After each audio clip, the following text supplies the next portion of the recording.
সাবেক প্রধানমন্ত্রী শেখ হাসিনা তিনি কিভাবে ভারতে গেলেন? তার নাই পাসপোর্ট, তার নাই ভিসা, তারপরেও মোদী সরকার আপ্যায়ন করে তাকে কিন্তু জায়গা দিয়েছে। এটা কেন দিলেন এবং অন্যান্য দেশ তাকে কেন রিজেক্ট করলেন? আমেরিকা রিজেক্ট করলেন, ব্রিটেন রিজেক্ট করলেন এবং মধ্যপ্রাচ্যের সকল দেশ রিজেক্ট করে দিলেন। কিন্তু ভারতের এত ভালোবাসা কোথা থেকে আসে? দিন শেষে জয়শঙ্কর কিন্তু এটা বলেছে যে ভারতে কিন্তু সাবেক প্রধানমন্ত্রী শেখ হাসিনা কিন্তু বেশি দিন থাকতে পারবে না। তাহলে শেষ গন্তব্য সাবেক প্রধানমন্ত্রী শেখ হাসিনার কোথায় হতে যাচ্ছে?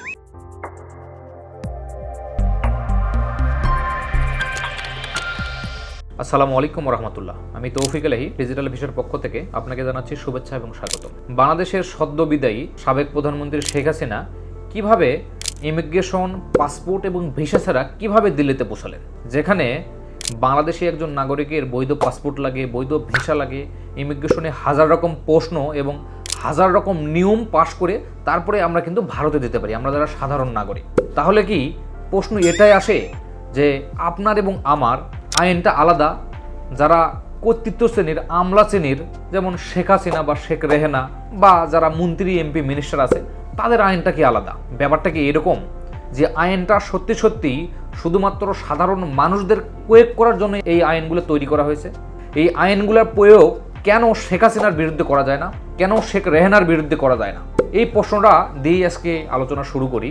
যে বাংলাদেশের সদ্য বিদায়ী প্রধানমন্ত্রী, আপনারা এই নিউজে দেখতে পাচ্ছেন, এখানে একটা নিউজ আছে যে তিনি 5 আগস্ট এই মাসের তিনি বাংলাদেশের একটি সাময়িক হেলিকপ্টারে চলে প্রথমে তিনি ত্রিপুরার এয়ারপোর্টে গেলেন। সেখানে কোনো কিন্তু ইমিগ্রেশন হয়নি, সোজাসুজি বাংলাদেশের একটি সাময়িক হেলিকপ্টারের যোগে শেখ হাসিনা এবং তার বোন শেখ রেহেনা আমাদের কুমিল্লার কাছে যে আগরতলা এয়ারপোর্ট আছে সেই এয়ারপোর্টে পৌঁছালেন এবং সেখান থেকে বাংলাদেশের একটি এয়ারক্রাফট যেটা সাময়িক বাহিনী ব্যবহার করত সেই এয়ারক্রাফটে চড়ে তিনি কিন্তু দিল্লির গাজিয়াবাদ, যেটাকে দিল্লির ভারতের সাময়িক ঘাঁটি আছে, সেনাবাহিনীর ঘাঁটি, সেই সেনাবাহিনীর ওই এয়ারপোর্টটা ব্যবহার করে ওই এয়ারপোর্টে তিনি কিন্তু পৌঁছালেন। এবং এর ভিতর কিন্তু কোনো ইমিগ্রেশন নাই, কোনো পাসপোর্ট শো করা নাই, তার বৈধ ভিসা আছে নাকি এমনটাও কিন্তু জানা নাই। এটা নিয়ে কিন্তু প্রচুর আলোচনা হচ্ছে এবং মোদী সরকারকে, তার দেশের জনগণ কিন্তু এটা নিয়ে বিভিন্ন ধরনের প্রশ্ন করছে। কিন্তু বাস্তবিক অর্থে মোদী সরকারকে প্রশ্ন করে কিন্তু লাভ নাই। মোদী সরকার ভারতে কিভাবে টিকে আছে সেটা ভারতের জনগণই খুব বেশ ভালোভাবে জানে। আমি কয়েকবার ভারতে গিয়েছি, আমি জানি মোদী সরকারের বিরুদ্ধে ভারতের সাধারণ মানুষের যে ক্ষোভ সেটা কিন্তু অনেক দিন আগে থেকে।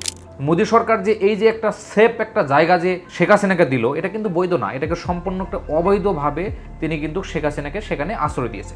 যেখানে বাংলাদেশের সাবেক প্রধানমন্ত্রীর নামে হাজারটা মামলা হয়েছে, এখানে দেখতে পাচ্ছেন যে কতগুলো মামলা অলরেডি কিন্তু হয়ে গেছে, আরও মামলার বাংলাদেশে বিভিন্নভাবে প্রস্তুতি চলছে।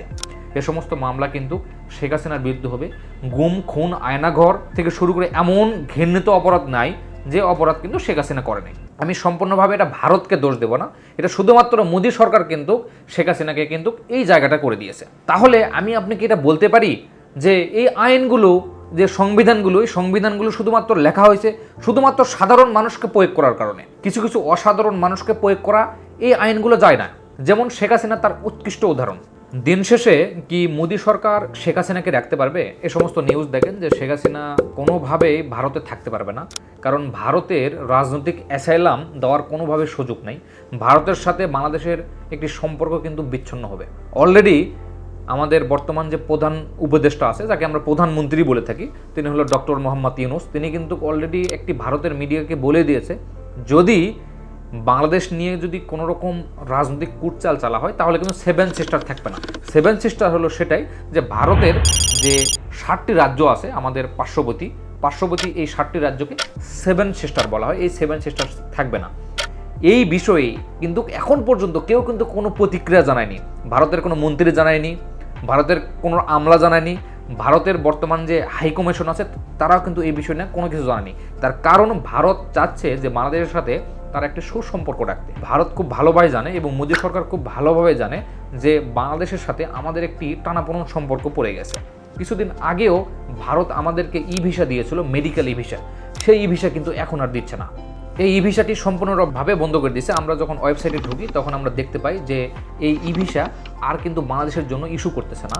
কিছুদিন আগেও কিন্তু এটা ইস্যু হয়েছে, মাত্র 2 থেকে 3 দিন বা 5 দিনে ভারতের মেডিকেল ভিসা কিন্তু পাওয়া যাচ্ছিল, কিন্তু বর্তমানে সেটা যাচ্ছে না। দিন দিন প্রকট আকার ধারণ করেছে ভারতের ভিসা। ভারতের ভিসা পূর্বে আগে কিন্তু 1 মাসে হতো, সেটা এখন প্রায় 3 মাস 4 মাস 5 মাস লেগে যাচ্ছে। অ্যাপয়েন্টমেন্ট ডেট নিতেও দীর্ঘ সময় লাগতেছে। তাহলে কি ভারতের সাথে আমাদের সম্পর্ক কি টানাপোড়েন হয়ে গেল? এটা একটি স্বাভাবিক বিষয়। হিন্দু মহাজোটের যে মহাসচিব আছে গোবিন্দচন্দ্র পরামানিক, আপনারা এই টক শোতে গোবিন্দচন্দ্র পরামানিকের একটা বক্তব্য দেখবেন। তিনিও কিন্তু ভারতের মিডিয়াকে প্রশ্ন করেছে যে আপনারা খুনি শেখ হাসিনাকে, যার নামে হাজার হাজার মামলা আছে, যে বাংলাদেশের জনগণ যে খুনি হাসিনাকে চাচ্ছে বাংলাদেশের আইনে যার বিচার হবে, সেই খুনি হাসিনাকে আপনারা কেন জায়গা দিয়েছেন? ভারতের জনগণ কিন্তু জায়গা দেয়নি, মোদী সরকার কিন্তু এটা জায়গা দিয়েছে। ভারতের জনগণ কিন্তু চায় শেখ হাসিনাকে আবারও বাংলাদেশে ফেরত দিতে, আমি এটা স্পষ্ট জানি, কিন্তু মোদী সরকার কিন্তু এটা দিবে না, কারণ মোদী সরকারের সাথে সুসম্পর্ক একটি আছে। দিন শেষে কি ভারতে শেখ হাসিনা কি থাকতে পারবে? না, দিন শেষে ভারত সাবেক প্রধানমন্ত্রীকে কিন্তু ভারত রাখবে না, এটা কিন্তু সুস্পষ্ট। ভারতের মন্ত্রী জয়শঙ্কর কিন্তু সুস্পষ্ট বলেছে, পররাষ্ট্রমন্ত্রী, তিনি কিন্তু বলছে সাবেক প্রধানমন্ত্রী শেখ হাসিনাকে শুধুমাত্র কয়েকদিনের জন্য আমরা থাকার পারমিট দিয়েছি, তিনি কিন্তু পার্মানেন্ট এখানে থাকতে পারবেন না। তাহলে কোন দেশে শেখ হাসিনা যাবে? বর্তমানে আমরা বিভিন্ন মিডিয়ায় দেখতেছি যে শেখ হাসিনা যেখানে যাচ্ছে, ইউএসএতে অ্যাপ্লাই করেছে, সেখানেও নিচ্ছে না, যুক্তরাষ্ট্রে নিচ্ছে না, ইউরোপের কোনো দেশ শেখ হাসিনাকে রাখতে চাচ্ছে না। তাহলে ভারত কিভাবে রাখে? ভারত দেখলে কিন্তু বাংলাদেশের সাথে ভারতের একটা কঠিন খারাপ সম্পর্ক হবে।